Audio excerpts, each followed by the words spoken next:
তালিবান, তাদের তো মতিগতি কিছু বোঝা যায় না, তারা কেন করছে কি করছে তার উত্তর বোধহয় একমাত্র আপনারাই দিতে পারেন, আপনারাই জানেন তাদের গতিবিধি। এই 14 জন পাক পরমাণু বিজ্ঞানীকে অপহরণ করেছে তালিবান, এই খবরটা সামনে এসছে কেন?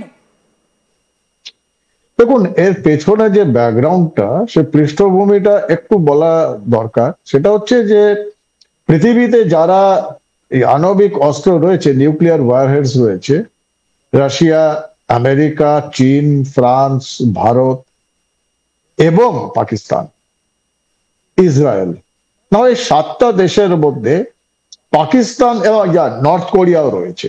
কিন্তু এই মুহূর্তে দাঁড়িয়ে বাংলাদেশের যে পরিস্থিতি সৃষ্টি হয়েছে তাতে কিন্তু বলা যাচ্ছে যে পাকিস্তানের অঙ্গুলি হেলনেই চলছে, পাকিস্তানের অঙ্গুলি হেলনে চলছে বাংলাদেশ। এমনকি বাংলাদেশ পাকিস্তানের সঙ্গে হাত মিলিয়ে ভারতকে শত্রু দেশ বলতেও দুবারে ভাবছে না। এমনকি পাকিস্তানের তরফ থেকে এমন কথাও বলতে শোনা যাচ্ছে যে তারা বাংলাদেশকে সব রকম সাহায্য করবে।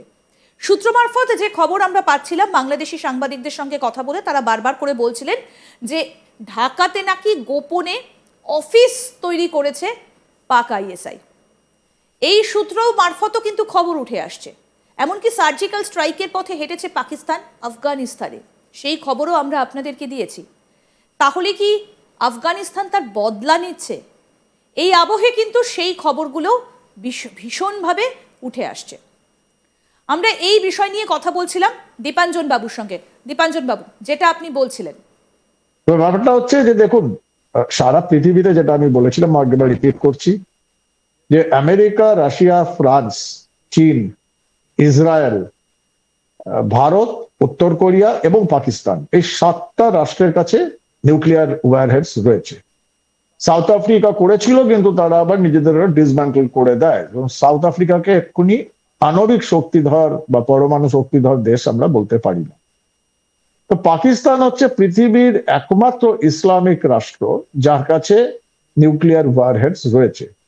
তো এতদিন যেটা হচ্ছিল যে পাকিস্তান নিজেদের প্রমাণ করার চেষ্টা করছিল বা দাবিদার ছিল যে ইসলামিক জেহাদ বা বিশ্ব ভ্রাতৃত্ব, যেটা ইসলামিক ব্রাদারহুড, সেখানে পাকিস্তান সারা সমস্ত ইসলামিক দেশের মধ্যে একমাত্র দেশ যারা যদি জিহাদের প্রয়োজন হয় নিজেদের বাঁচানোর জন্য বা নিজেদের ধর্মকে, কিন্তু নিউক্লিয়ার ওয়ারহেডস মোটামুটি কাছে তুল্য মূল্য বিচার করে বলা যায়।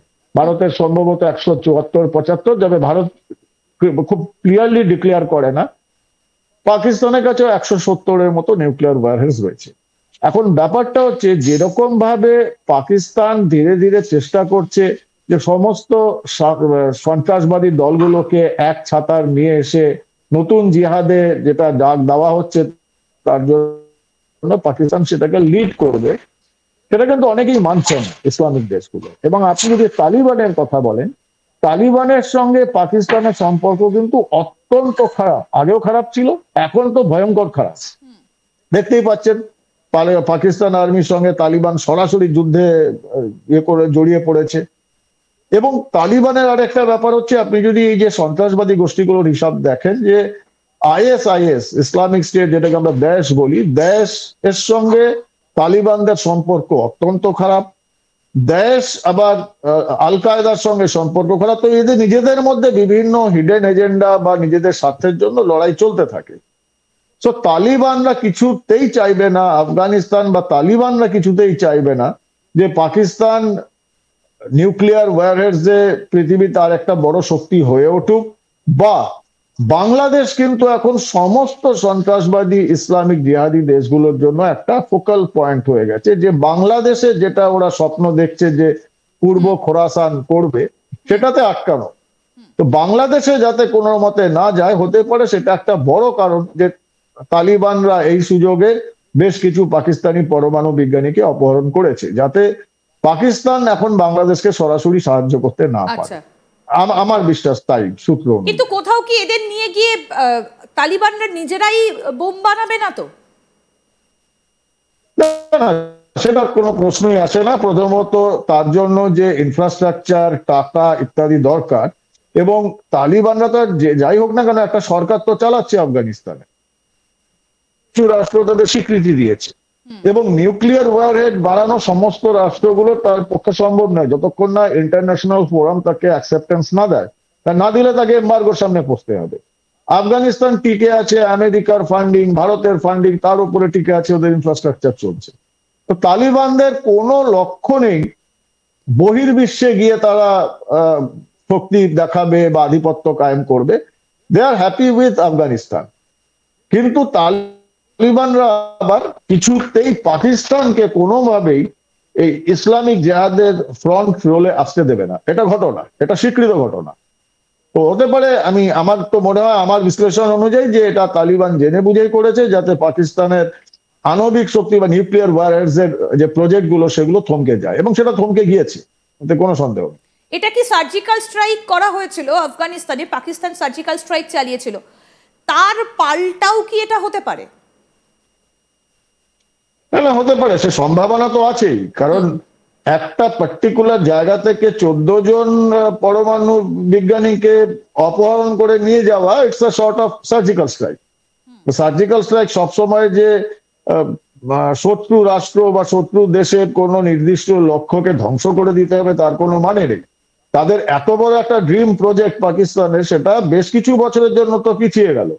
এখন দেখতে হবে যে এই 14 জন পাক পরমাণু বিজ্ঞানী, তারা তো এন্ড অফ দ্য ডে মানুষ, তাদের তালিবান জীবন্ত রাখে কিনা বা তাদের পাকিস্তানকে ফেরত দেয় কিনা সেটা দেখবে। কারণ পাকিস্তান মানে তালিবানকে ইনফ্লুয়েন্স করার মতো রাষ্ট্র কিন্তু খুব একটা বেশি নেই। ভারত যদি ইনফ্লুয়েন্স করতে পারে, আমেরিকার সঙ্গে সম্পর্ক খারাপ, রাশিয়ার সঙ্গে তো কোনো সম্ভাবনাই নেই, হয় চীন নাহলে ভারত। কিন্তু আমার মনে হয় না ভারত বা চীন সরাসরি এই সমস্যার মধ্যে এই মুহূর্তে ঢুকে পড়বে। তাদের নিজস্ব অনেক প্রায়োরিটি রয়েছে। এই যে তালিবান, তাদের তো মতিগতি কিছু বোঝা যায় না, তারা কেন করছে, কি করছে, তার উত্তর বোধহয় একমাত্র আপনারাই দিতে পারেন, আপনারাই জানেন তাদের গতিবিধি। এই 14 জন পাক পরমাণু বিজ্ঞানীকে অপহরণ করেছে তালিবান, এই খবরটা সামনে এসছে কেন? দেখুন, এর পেছনে যে ব্যাকগ্রাউন্ডটা, সে পৃষ্ঠভূমিটা একটু বলা দরকার। সেটা হচ্ছে যে পৃথিবীতে যারা এই আণবিক অস্ত্র রয়েছে, নিউক্লিয়ার ওয়ারহেডস রয়েছে, রাশিয়া, আমেরিকা, চীন, ফ্রান্স, ভারত এবং পাকিস্তান, ইসরায়েল, না, এই 7টা দেশের মধ্যে পাকিস্তান এবং নর্থ কোরিয়াও রয়েছে।